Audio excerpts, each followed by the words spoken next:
I'm Steve Wiggins, and this is the Groundworks Ministries podcast. Today we're reading from the book of Psalms, chapter 1, and let's focus on verse 1. Blessed is the man who walks not in the counsel of the ungodly, nor stands in the path of sinners, nor sits in the seat of the scornful.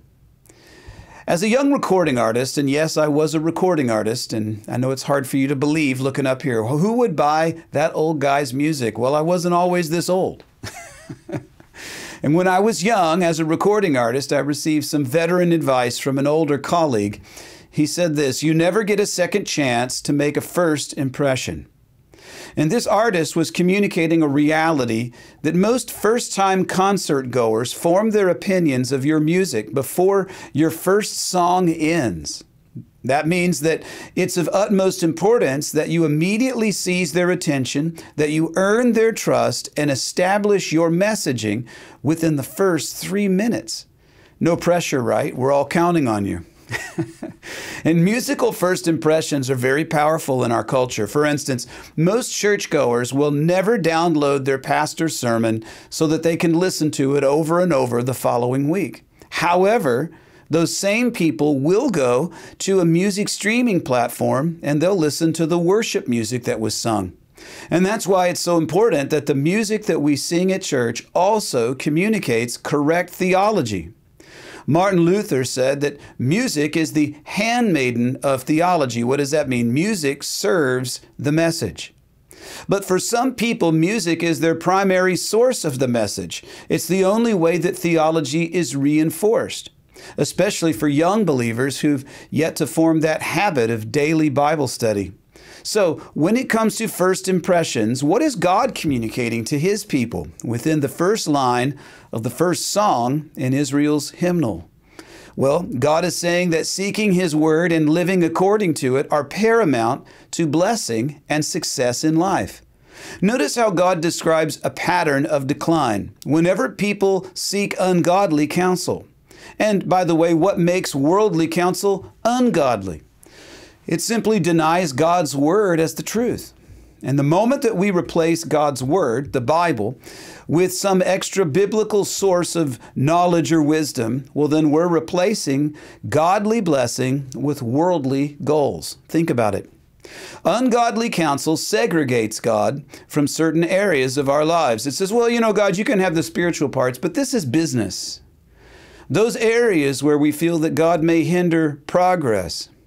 And that segregation of God sends us into a downward moral trajectory. It never leads toward righteousness, always away from it. Notice the regression. People go from seeking non-biblical counsel to actually standing in the path of sinners. What does that mean? They become more comfortable around non-believers than among Christians who seek and obey God's word. So the longer that we live among ungodly people, apart from Christian community, we literally become as the ungodly. We become assimilated to the world's value system, and then church seems to be more and more foreign. Increasingly, ungodly values spiral us even further downward to the point where we become fully established, assimilated into the world, sitting in the seat of the scornful. And that's when the people of God have really descended biblically to the point where they're actually mocking and scorning other Christians who have committed to seek and to obey the Bible. Those who are striving and even suffering in order to live biblically as God commands us. So for those of us who have determined to seek God's counsel, to read the Bible day by day, well, our spiritual growth is spiraling upward. And we are becoming more established in our faith in the Lord, the one who does not defer hope. Instead, God is proving Himself faithful as we pursue Him. Psalm chapter 1, verses 2 and 3. But a blessed man's delight is in the law of the Lord, the Bible, and in His law he meditates day and night. He shall be like a tree planted by the rivers of water that brings forth fruit in its season, whose leaf also shall not wither, and whatever he does shall prosper. Psalm 1, verses 4 through 6.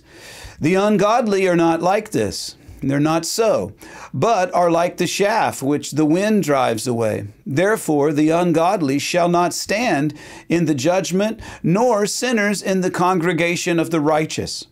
For the Lord knows the way of the righteous, but the way of the ungodly shall perish. Which way have you chosen? I'm Steve Wiggins, and this is the Groundworks Ministries podcast.